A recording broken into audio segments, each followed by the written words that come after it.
دشمنان انقلاب از روز اول آمدن تعبیر ادبیات تندرو و میانه رو مطرح کردن. Hardliners chanting death to America is those hardliners chanting death to America who've been most opposed to the deal. So the hardliners in Iran are actually going to come out strong. مرتباً در رادیوها و در تلویزیونها و در رسانه‌های گوناگونشون خبر از دو قطبی شدن ملت ایران، یعنی دو دستگی که با هم دشمنن، دو قطبی‌های دروغین.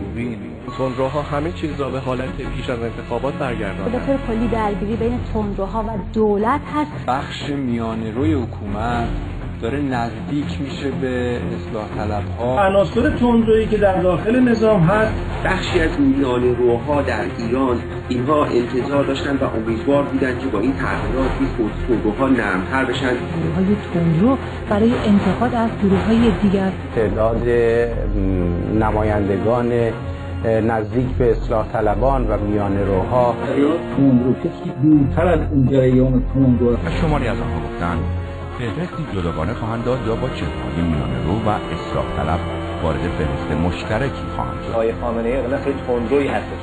در خود تندرویی دور برش هستن. از آدم تندرو حمایت میکنه. از همه تندروترم اون روز امام بزرگوار بود از نظر اونها. امروز هم از همه تندروتر به نظر اونها این بنده حقیر هست.